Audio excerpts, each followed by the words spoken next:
Welcome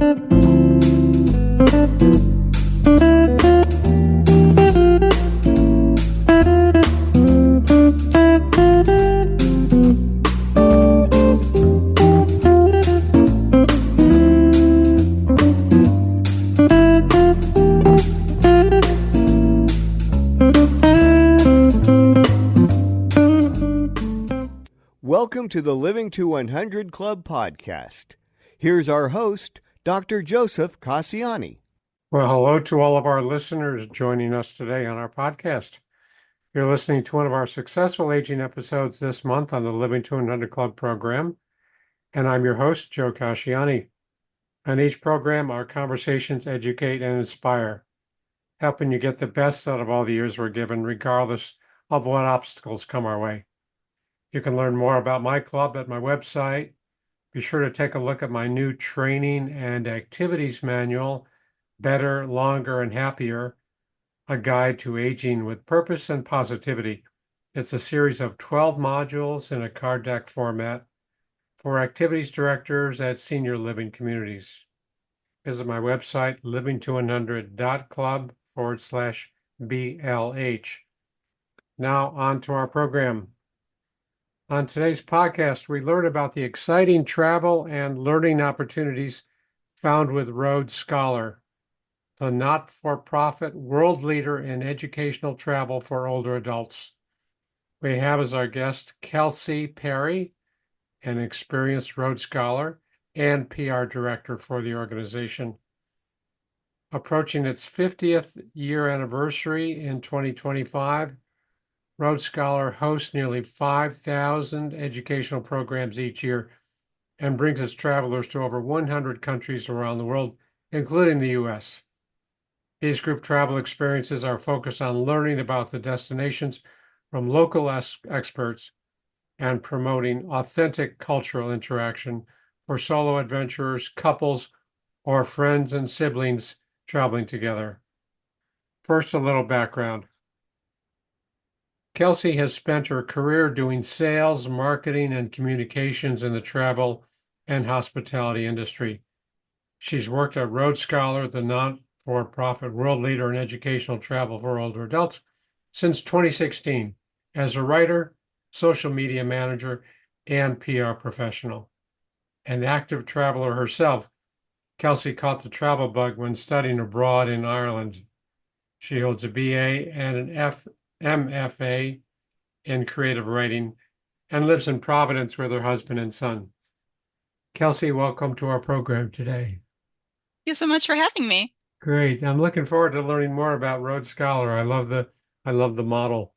So tell us, I always like to open by asking our guests, tell us maybe the high points in your journey, your career that brought you to where you are today with Rhodes Scholar. Yeah. Well, I grew up in north central Wisconsin in a really small town originally, and I was a big reader. I was the black sheep in my family of athletes, so I was the one under the bleachers reading my books. And I mentioned that because I think that was really reading was really my first method of transportation, of travel. So that really opened my eyes to just being curious about the world and different places. So then I went to St. Mary's College in South Bend, Indiana, which is across the street from Notre Dame, studied creative writing, and I studied abroad in Ireland, as you mentioned in my bio, my entire sophomore year. And that was very transformative, as it is, I think, for most people who study abroad. And Ireland is my absolute favorite place in the whole world, and I would live there if I could, and I will someday. But I love it too. I got to do lots of traveling around Europe during that time, and I had never left the country before. So that was really big for me. And then when I graduated from college, I decided to get my MFA in creative writing as well. Didn't really know what I was going to do exactly with that. Of course, I'd love to be a novelist, but that is a little bit of a challenge. So I always thought like marketing and advertising might be a good route for me to use my passion for writing. And then I graduated and really just decided I wanted to move to Boston and kind of pulled the trigger, figuring I would have to wait tables and get my feet on the ground. But I got a job right away at a luxury bike tour company in Boston and didn't really realize there was even opportunities to have a career in travel because I thought doesn't everyone just book it online themselves now? But Vacations, they're right? Yeah. Exactly, but then that really experience really opened my eyes to group travel and how special that experience can be. So I worked there for 4 or 5 years, and then I came over to Rhodes Scholar, which also is headquartered in Boston, although we're fully remote now. And I've been there about 8.5 years. Started as a copywriter and moved my way up to PR director, which I've been doing for about the last 3 years. So it's a Yeah. really, really wonderful organization to work for, and they treat us really well. And I love working there. It's a wonderful community and company culture. So I like to mention that too. Well, great. Thanks. You sound excited about it. Yeah, I can see the sparkle in your eyes as you talk about your work. Yeah, so background and your love for reading and travel and spending a year in Europe in college, and then taking a position and learning more about world travel as a career and Mhm. doing marketing and advertising. That's the best of all of your skills and strengths. That's great. Yeah. Right. It really combines all my passions for Mhm. travel, for writing, and for service too, because I love that Rhodes Scholar is a not-for-profit and I can feel like I'm contributing, good things to the world too. So. Well, so tell us about Rhodes Scholar. What is it and what is the mission of Rhodes Scholar? Yeah, so Rhodes Scholar's been around almost 50 years now. We're celebrating our 50th anniversary next year. But when we were founded, we were called Elder Hostels. So some of your listeners might recognize that name. And when we first were founded, we were a little bit different. We took older adults to college campuses, and they would stay in the dorms and eat in the dining halls and learn from the professors in the lecture halls. So it was still about learning, and you still could travel to different places across the country, but it was really more of like a back to campus type experience. And we've evolved over the last 50 years to be more of an educational travel organization. So we're still a nonprofit, we still serve older adults, and we're still all about learning, but it's more about now a combination of, in classroom lectures combined with experiential learning out in the field. So you Mhm. might do a lecture about the Colosseum and then go out and see it in real life and really get to see and live that history and walk in the footsteps of the people who made history. So that's really where we are now. And so basically the programs it's group travel. So you enroll in a program and pretty much everything's included for you, the hotels, the group leader who's with you for the extent of the week or however long the program is, the meals, all the activities, everything like that. So once you enroll, everything's kind of paid for. You just show up and sit back and relax and enjoy the ride and enjoy the learning. Wow. No travel, no airfare, I take it. Is that in the package? Airfare is included in some of them, but Um, not for most of them. Although we do have an air department that can book airfare for international programs. If you mm, are traveling domestically, you have to kind of get there yourself. At least another. for now. I think we're working on maybe adding domestic too, but Yeah. So the fee includes everything, travel, lodging, transfers, meals, plus the tours, plus being immersed in the local culture.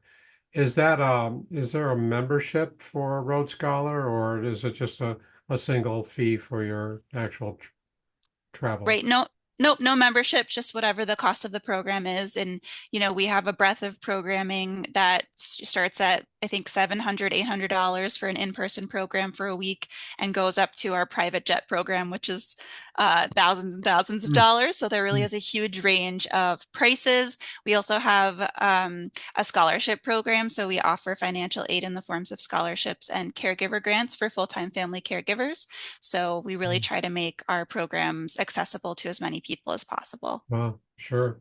So what are the hot destinations? What are the popular travel destinations? Hot destinations. Well, definitely, I would say internationally, we have, I would say, Costa Rica, Italy, France, Ireland, a lot in Europe. African safaris are really popular among our participants. Croatia, I would say, as far as kind of some hot, trendy destinations, Croatia and the Azores, which are some islands off of Portugal. Those are really some kind of like hot new destinations that are popping up. And then as far as in the US, our national parks programs are definitely the most popular. A lot of our active outdoor programs, as well as all of our programs in Florida, I think that's the number one state for us. Wow. Yeah, you cover a lot of territory. Yeah, Yeah, yeah, pretty much anywhere you want to go, if that's on your bucket list, we probably have a program there. sure. Okay. Any on your to-do list yet? Any? Ooh, Azores is definitely top of mind. I have a toddler at home now, so travel looks a little Mm, bit different mm, in the short term. But I did go on a Quebec City program with my mom mm. last year, which was really great. I finally got her to go on a Rhodes Scholar program. Great. So and we might go to Savannah this next year. So kind of in the short term, more destinations a little bit closer to home in the US are probably on my and my short term wish list, but Yeah. definitely Azores and Japan, I would say, are really where I would love to go once I have the Okay. time. And Yeah. And the toddler grows a little bit more. Yeah. exactly. Sure. Sure. So who's your typical traveler? What, what makes up the average travel person? Yeah, so we serve people over 50, so people in their 50s to people in their 100s. Average age is 72. More than half are women. And 30%, about 25 to 30% are solo travelers, and most of them are women. So we have lots of solo female Mm, travelers. Um, a lot of them are retired educators because of our mission of lifelong learning and educational travel. I think that's why we draw a lot of educators as well as our not-for-profit status as well. And I would say the average Rhodes Scholar is someone who is there to learn. You know, we're not looking for people. If you're someone who likes to, when you're traveling, go sit on a beach and read a book and just relax, or go to the spa or go shopping, that's not a Rhodes Scholar participant. They're not there for mm, like the luxury accommodations and to relax. They're there to be active and to be doing things and to be learning things. mhm, So that really attracts a certain type of person. And so we hear so much from our participants again and again every day that the camaraderie on our programs is something that they really enjoy about it. And they learn as much from the other Rhodes Scholar participants as they do even from the instructors. And they have as much fun meeting them and making friends as they do, just coming on the program and learning.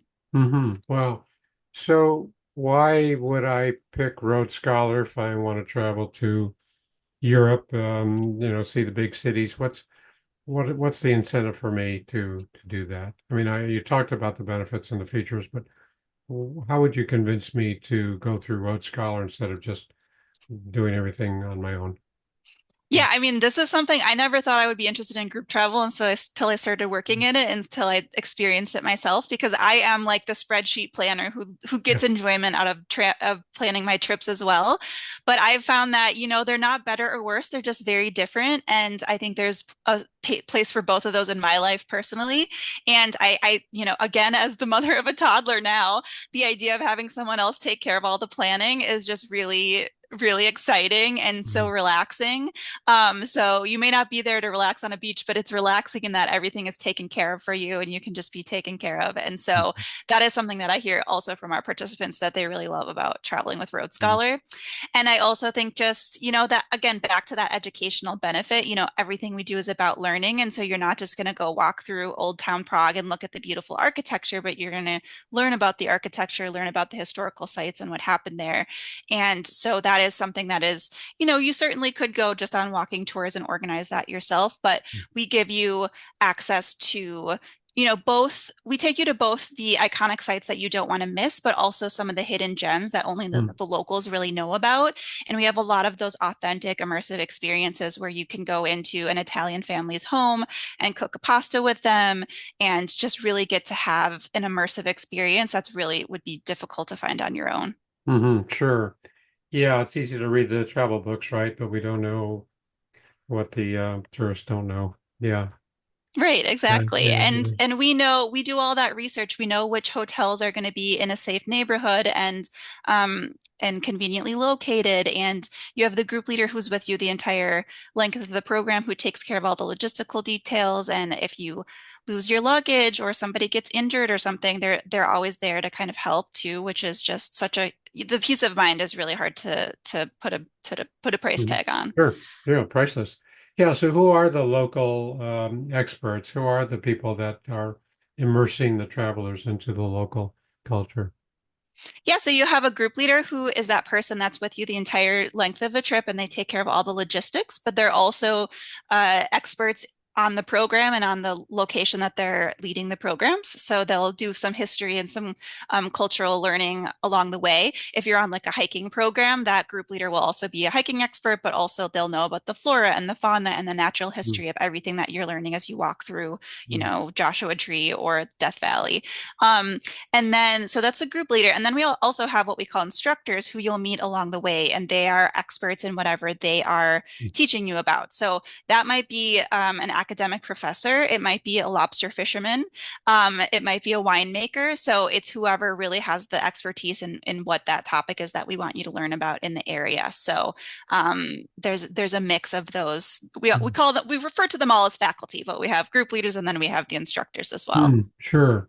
Yeah, I can understand that. Makes for a really complete experience. That way your basics are taken care of, but also you get this chance to learn and kind of stop searching on your own and just kind of absorb it. I think that's a great combination. Yeah.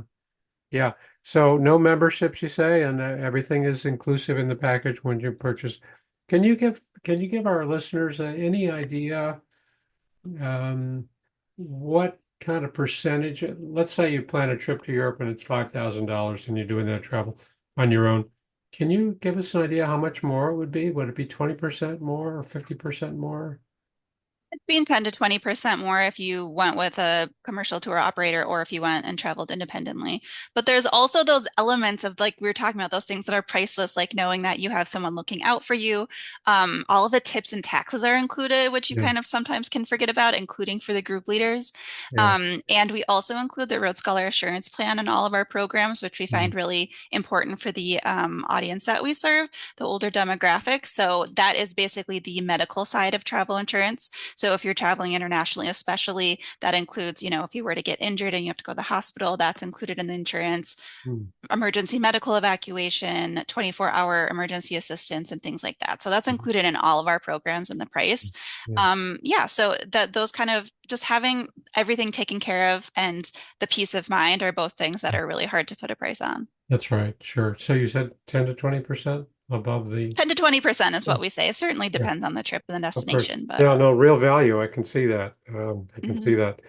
I've always enjoyed kind of traveling when my wife and I travel to foreign lands. I just like to rent a car and we book our own hotels and we get lost and we get lost and we get lost. And I mean, I love the independence, but lately we decided to start doing some group travel. So I can see the upsides to having this planning done. But also, I love the notion of being kind of exposed to the local culture and local restaurants and that are not on the tourist guides. So I think that's a real plus. I love that.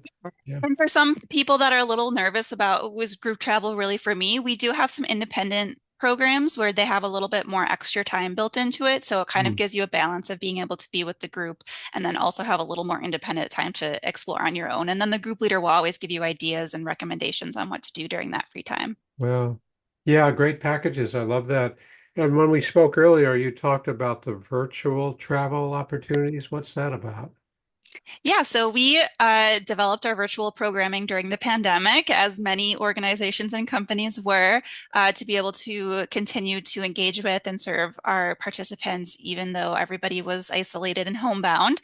So we developed them really out of necessity, but we have seen how impactful the programs have been for people. Even though the doors of travel are open, there's still people who can't travel, whether that's because of mobility issues or caregiving responsibilities or financial reasons. So our virtual programs allow us to continue fulfilling or pursuing our lifelong learning mission to reach as many people as possible. So we have our 1-hour lectures that we developed within 2 weeks of the pandemic shutdown in 2020. And those are, there's at least one per month that are free. So that's also a great way, if you're not sure about Road Scholar or you're just hearing about us now, to go and try us out and get a feel for what our learning and our educational content is like. So there's at least one a month that is free. The rest are $25. And those are offered they're just new ones all the time, so you're not seeing the same one over and over. And then we also have our multi-day online programs, which are several days, 3 to 5 days usually, of programming for several hours per day.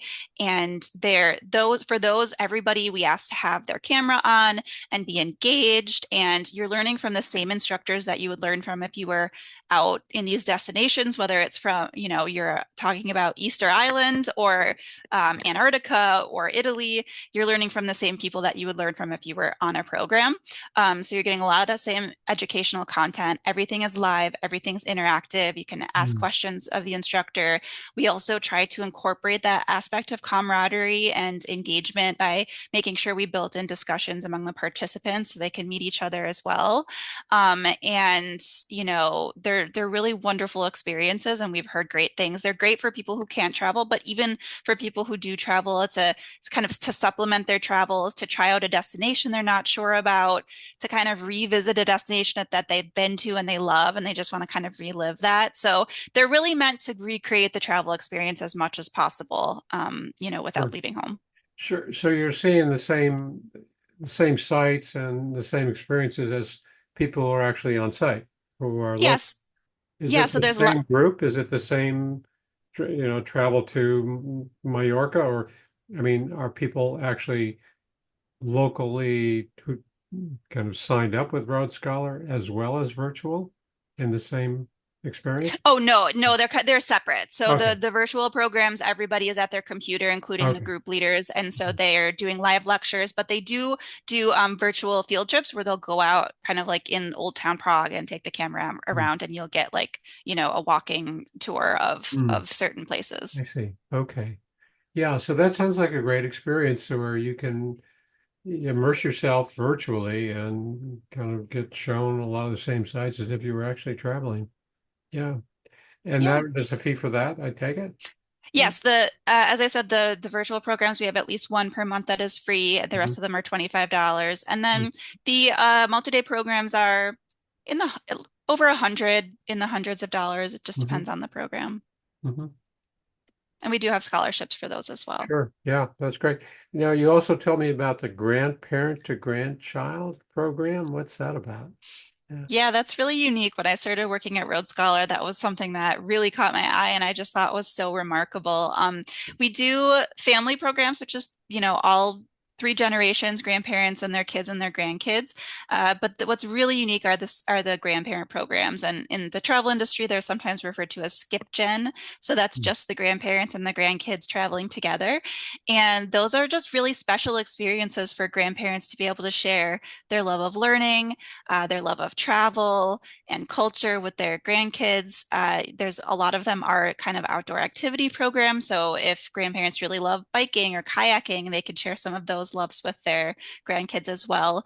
And there's just something about traveling without the parents in there that just allows the grandparents and the grandkids to really get to know each other on a real individual person to person basis, that it's just different. And Mhm. you can learn about your grandkids and they can learn more about you as a person too, and Yeah. not just like as grandma. So I think that's really special, and you just create these lifelong memories that your grandkids are going to have for the rest of their lives. So Mm. they're really, really special. We hear really moving testimonials from those Yeah. programs. Yeah, that's a great program. I'm sure that's very popular. Yeah. Hmm. And I'm guessing no age limits, right, on the grandchildren. I mean, They start as young as 5 or 6, and then they go up to 18, and then if they're older than 18, you could just bring them on any Road Scholar program basically. So I see. Okay. So to be part of the program, the grandchild 5 to 18, thereabouts. 5 to 18, yeah. And then the different programs and different dates have different age ranges. We kind of Mm. try to keep the kids within their certain age range so that they can make friends with each other too, and that the activities are easy to manage and depending on the age ranges. So you don't really want a 6-year-old and an 18-year-old on the trip together. So each different date and different program is Mm. organized by age range. I see. Sure. So people can access your catalogs and see all of the opportunities. How do they do that? Yeah, we have our website is roadscholar.org, and don't forget it's ROAD scholar.org. It's a play on word with Road Scholar. So you can go over there, and we have a great find an adventure tool where you can filter all. We have as you said, thousands of programs, so it can be kind of overwhelming to know where to start. So you can filter all of our programs by all the different, by price range, by activity level. We have a huge range of activity levels as well, by destination, lots of different categories. Or if you're someone who likes to just page through a brochure, we still do lots of brochures and catalogs as well. So you can go to our website, roadscholar.org, and sign up for a catalog, and you could even choose which catalog you want depending on your interests. Yeah, yeah. What a great program. I'm sure there are others like this, right? You have people that are not competing necessarily, but other that offer the same. Yeah, we say we don't have competitors, of course, but there are commercial tour operators out there who cater to older adults, but we are really the only nonprofit who does what we do. And so that really, as I said, we're able allows us to offer scholarships and grants to keep the value really high and the costs low because we don't build in huge profit margins. And it's just a different vibe among the participants. And so that's really hard to like put you know, to to describe, but Mhm. it's just a different experience. Mhm. And Sure. I've heard from our participants that, some of them will travel with other commercial tour operators, but they just really love Road Scholar, and the educational component is just really unmatched. Yeah. Wow. Well, okay. Thank you. Thank you. So what's the main takeaway for the listeners on this program? What would you hope they remember from our conversation?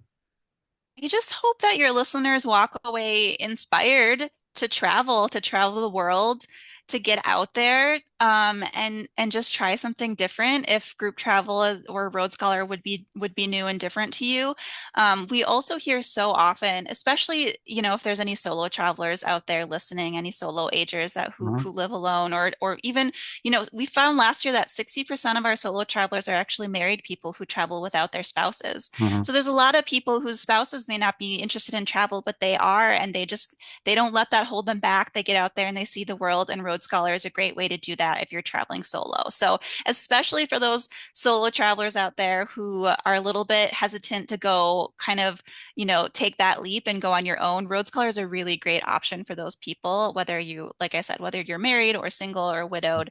We have lots of widows who travel with us as well. So you're always going to find other solo travelers on the program to connect with. And in fact, we even hear people all the time that arrived solo and they left with a friend who they ended up becoming travel companions for years to come. So Wow. Wow. Great stories, I'm sure. Yeah, terrific program. I love that. I love that. Thanks so much.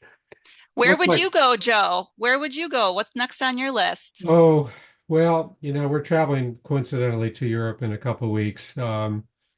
We haven't been to Paris and London. We've been to other parts of Europe, but my goal is kind of Eastern Europe and Romania and Bulgaria and some Mhm. of those areas. I just think there's a lot of mystery and history there. I'd like Mystery to, and history. I love yeah. that. We have a new program in the country of Georgia that is a really awesome program Mm, that I would love to go on as well. And one of mm, those that really I didn't know anything about until we had that program and I looked at it and learned about mm. it. Yeah, One of the things about working at Road Scholar is it's really great to be immersed in these places and get to learn about new destinations all the time. But my wish list just keeps getting longer and longer and yeah. bigger and bigger. Like I used to write the program descriptions for our domestic programs, and so now Natchez, Mississippi is on my Oh, wish thank list, you. and St. Charles, Missouri, and Yeah, Detroit. Places that I just didn't really know much about before, but then I had to research for work, and it just yeah. makes my bucket list longer and longer. So Yeah, well, I think travel is so important. I mean, it's not always possible, but we need to get out of our hometowns. I know people who I went to high school with, and they never left that town. They traveled, of course, but I think it's so important to get out and experience the world and learn about other cultures and see that we're not so different after all. We might have different languages and different backgrounds, but we're really all the same. Really all the yeah, same. Yeah. Yeah. yeah, exactly. Terrific. Well, thanks so much, Kelsey. It looks like we're out of time for today, but before we wrap up, I just want to remind my listeners to visit my website, living to100.club. You can sign up for my email list and download a free copy of my 9 tips to make living longer enjoyable. And if you're affiliated with a senior living setting, be sure to look for my new training manual and activity guide, better, longer, and happier. Kelsey, thanks so much for being a guest on our show today. And I just want to repeat the website. It's roadscholar.org, ROAD scholar.org. Great. Thanks so Okay. much. It was Yeah, fun. you're very welcome. And thanks to all of our listeners for tuning in. Hope to see you next time.